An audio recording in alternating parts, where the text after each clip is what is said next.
Hello friends, ഇന്ന് നമ്മൾ ഉണ്ടാക്കിയത് ആർക്കും ഇഷ്ടപ്പെടുന്ന സൂപ്പർ ബീഫ് ഫ്രൈ ആണ്. ഇതെല്ലാവർക്കും വീട്ടിൽ സുഖമായിട്ട് ഉണ്ടാക്കിയെടുക്കാം. ഓക്കെ, ഇതെങ്ങനെ ഉണ്ടാക്കുന്നത് നമുക്ക് നോക്കിയാലോ. Come on friends.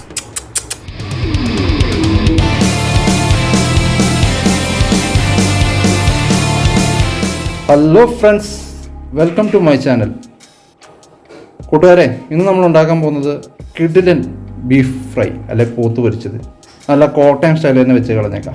ഓക്കെ, ഇതെങ്ങനെ ചെയ്യുന്നതെന്ന് നോക്കാം. ഇതിനാവശ്യമുള്ള ഇൻഗ്രീഡിയൻസ് എന്തൊക്കെയാണെന്ന് നമുക്ക് നോക്കാം. നമുക്ക് ആവശ്യമുള്ളത് ബീഫ് ഞാൻ 1.5 കിലോ എടുത്തിട്ടുണ്ട്. ചെറുള്ളി ഒരു 250 ഗ്രാം എടുത്തിട്ടുണ്ട്.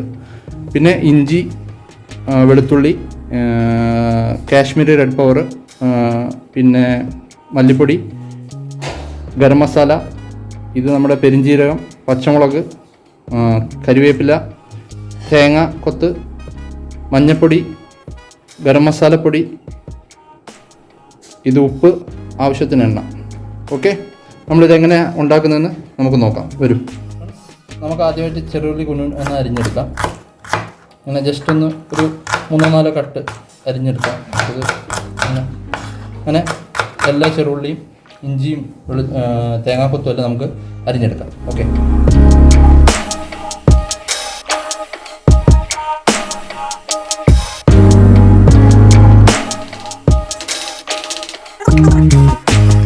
ഫ്രണ്ട്സ്, നമുക്ക് ഈ തേങ്ങാക്കൊത്ത് നൈസായിട്ട് നീളമായിട്ട് അരിഞ്ഞെടുക്കാം.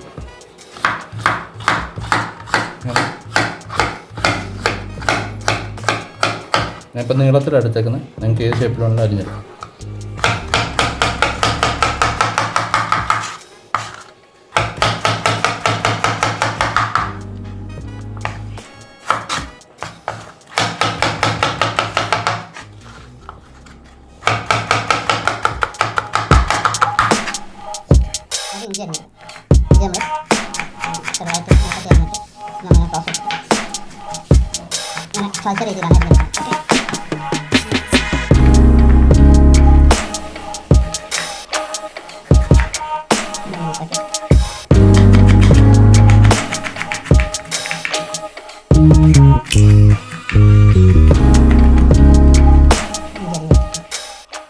ഫ്രണ്ട്സ്, നമ്മൾ ഈ ഇറച്ചി മാരിനേറ്റ് ചെയ്തെടുക്കുകയാണ്. നമ്മളിത് തീയിലാണ് വെക്കുന്നത്. നമ്മൾ സാധാരണ കുക്കറിലൊന്നുമല്ല, തീയിൽ വെക്കുന്നതുകൊണ്ട് നമുക്കിത് മാരിനേറ്റ് ചെയ്ത് വെച്ച് ഇച്ചിരി സ്പെഷ്യലായിട്ടാണ് ചെയ്യുന്നത്. ഞാൻ കാണിച്ചു തരാം. അത് നമുക്കിത് മാരിനേറ്റ് ചെയ്തെടുക്കാം. നമ്മൾ എടുത്ത് വെച്ച 1.5 കിലോ ഇറച്ചി ഇതിലേക്ക് ഇടുന്നു.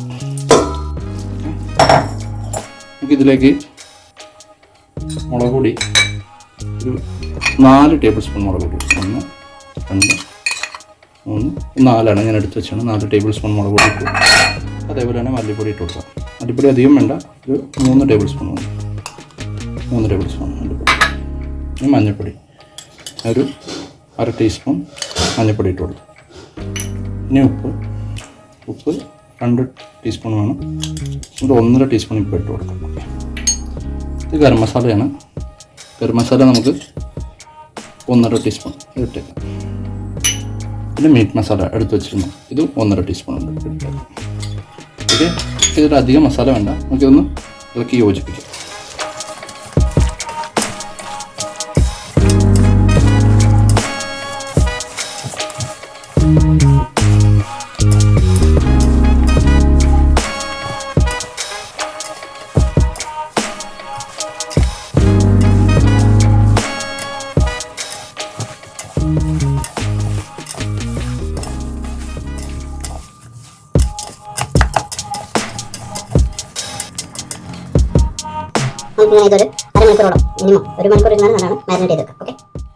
ഫ്രണ്ട്സ്, നമ്മൾ അടുപ്പ് സെറ്റാക്കി. ഇനി നമുക്കിതിലേക്ക് ഉരുളി വെച്ച് നോക്കാം, കറക്റ്റാണോ അളവൊന്ന്. ഉരുളി ഇരിക്കണമല്ലോ. ഓക്കെ, ഇവിടെ അടുപ്പ് ഉരുളി സെറ്റപ്പായി. നമുക്കിത് ഇതിൻ്റെ അടി ചാരമിട്ട് വിറക് വെച്ച് കത്തിച്ചെടുക്കാം. ഓക്കെ,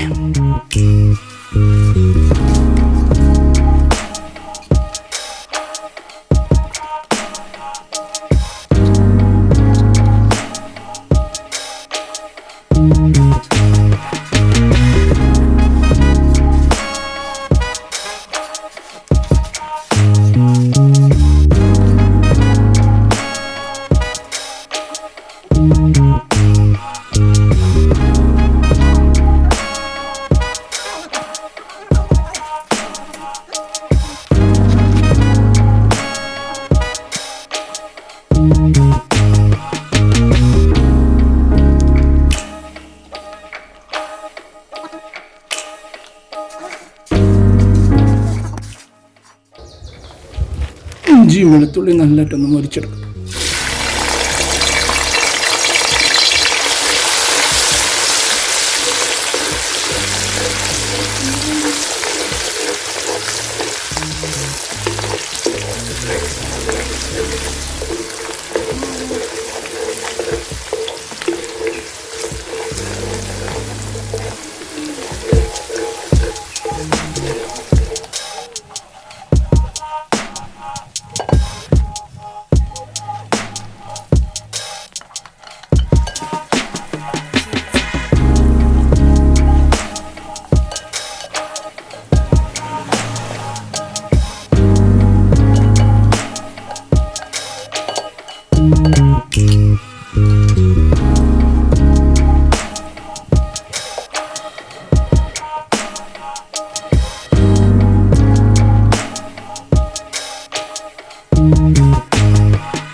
ഇപ്പോൾ ഇത് നല്ലതായിട്ട് ഡ്രൈ ആയിട്ടുണ്ട്.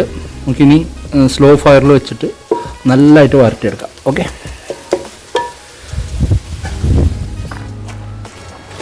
ഓക്കെ ഡ്രൈ ആയിക്കുന്നുണ്ട്. നമുക്കിങ്ങനെ തന്നെ പറ്റിച്ചെടുക്കാം. ഈ തീ തന്നെ കിടന്ന് നല്ലതായിട്ട് ഡ്രൈ ആയി വന്നാലാണ് നമുക്ക് നല്ല കറക്റ്റ് ബീഫ് ഫ്രൈ കിട്ടുള്ളൂ. ഓക്കെ, ഡ്രൈ ആക്കി എടുക്കാം ചെറുതീയിൽ. ഹലോ ഫ്രണ്ട്സ്, നമുക്കിതിലേക്ക് കുറച്ചൊരു 1/4 ടീസ്പൂൺ കുരുമുളക് പൊടി ഇടാം. ഏകദേശം ഒരു 3/4 പരുവായിട്ടുണ്ട്. കുറച്ച് വേപ്പിലയും കൂടെ ഇട്ട് കൊടുക്കാം. വേപ്പില നല്ലതാണ്.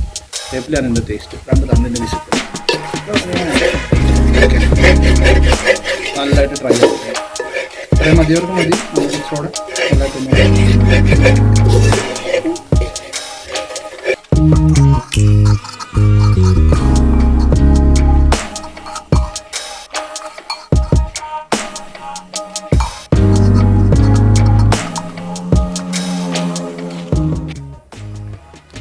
ഹലോ ഫ്രണ്ട്സ്, സെറ്റപ്പായ ബീഫ് ഫ്രൈ റെഡി ആയിട്ടുണ്ട്. നമുക്കിതിനി ഒരു സർവിങ് പ്ലേറ്റിലേക്ക് മാറ്റാം. ഓക്കെ, റെഡി ആയിട്ടുണ്ട്. ഹലോ ഫ്രണ്ട്സ്, സെറ്റപ്പായ ബീഫ് ഫ്രൈ നിങ്ങൾക്ക് എല്ലാവർക്കും ഈസി ആയിട്ട് വീട്ടിലുണ്ടാക്കാം. ഫ്രണ്ട്സ്, ഈ വീഡിയോ നിങ്ങൾക്ക് ഇഷ്ടപ്പെട്ടെങ്കിൽ please like me, share me and subscribe me. Thank you for watching.